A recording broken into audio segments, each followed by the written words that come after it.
എല്ലാവർക്കും പുതിയൊരു വീഡിയോയിലേക്ക് സ്വാഗതം. പൈനാപ്പിൾ കൊണ്ടുള്ള മധുരമുള്ള ഒരു മോരുകറിയാണ് ഇന്ന് തയ്യാറാക്കുന്നത്.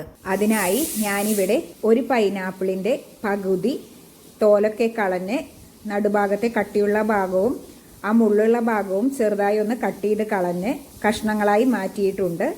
ഇനി ഇതിലേക്ക് 1/4 ടീസ്പൂൺ മഞ്ഞൾപ്പൊടിയും 1/2 ടീസ്പൂൺ ഉപ്പും 1/4 ഗ്ലാസ് വെള്ളവും ഒഴിച്ച് കുക്കറിൽ നന്നായി വേവിച്ചെടുക്കുക.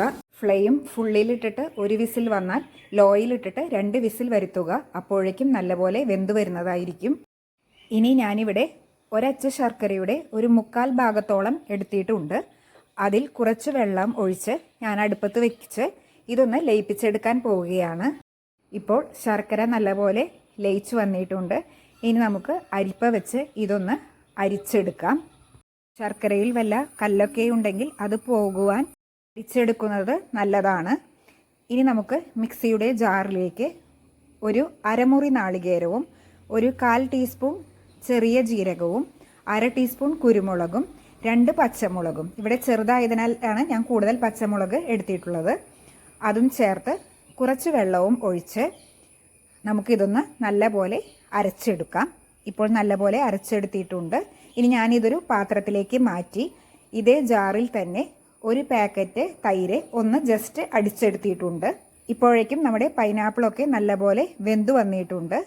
ഇനി നമ്മൾ തയ്യാറാക്കി വെച്ചിരിക്കുന്ന ശർക്കര പാനിയിലേക്ക് ഈ പൈനാപ്പിൾ വേവിച്ചത് ചേർത്ത് കൊടുത്ത് അടുപ്പത്ത് വെച്ച് ഇത് രണ്ടും കൂടി നമുക്കൊന്ന് തിളപ്പിച്ചെടുക്കാം. നല്ലവണ്ണം തിളവന്ന ശേഷം ഫ്ലെയിം ഒന്ന് ലോയിലിടുക. എന്നിട്ട് നമുക്കിതിലേക്ക് അടിച്ചു വെച്ചിരിക്കുന്ന തൈര് ചേർത്ത് കൊടുക്കാം. ഇനി ലോ ഫ്ലെയിമിലിട്ട് ഇതെല്ലാം കൂടി നമുക്ക് നല്ലപോലെ ഇളക്കി കൊടുക്കാം. ഫ്ലെയിം കൂട്ടിയിടണ്ട. ഇനി ഈ തൈര് നല്ലപോലെ ഒന്ന് ചൂടായി വന്നാൽ മതി, തിളക്കരുത്.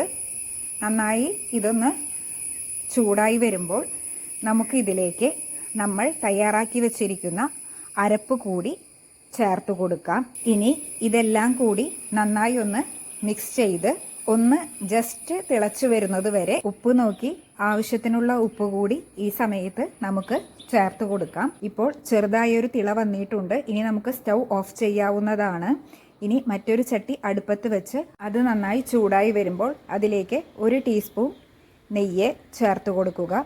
ഈ നെയ്യ് നന്നായി ചൂടായി വരുമ്പോൾ അതിലേക്ക് 1/2 ടീസ്പൂൺ കടുക് ചേർത്ത് കൊടുക്കാം. കടുക് നന്നായി പൊട്ടി വരുമ്പോൾ 1/4 ടീസ്പൂൺ ഉലുവ കൂടി ഇതിലേക്ക് ചേർത്ത് കൊടുക്കാം. അതിനുശേഷം 2 വറ്റൽമുളക് പൊട്ടിച്ചതും ആവശ്യത്തിന് കറിവേപ്പിലയും ചേർത്ത് കൊടുക്കാം. ഫ്ലെയിം ഓഫ് ചെയ്തതിന് ശേഷം 1/4 ടീസ്പൂൺ മഞ്ഞൾപ്പൊടി കൂടി ഇതിലേക്ക് ചേർത്ത് കൊടുക്കാം. ഇനി ഈ താളിപ്പ് കറിയിലേക്ക് ചേർത്ത് കൊടുക്കാവുന്നതാണ്. ഇനി ഇത് നല്ലപോലെ മിക്സ് ചെയ്ത ശേഷം നമുക്ക് സെർവ് ചെയ്യാവുന്നതാണ്.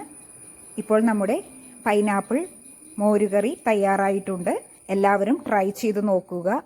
വീഡിയോ ഇഷ്ടമായാൽ സബ്സ്ക്രൈബ് ചെയ്യാനും ഷെയർ ചെയ്യാനും ലൈക്ക് ചെയ്യാനും മറക്കരുത്. അപ്പോൾ വീഡിയോ കണ്ടതിന് എല്ലാവർക്കും നന്ദി.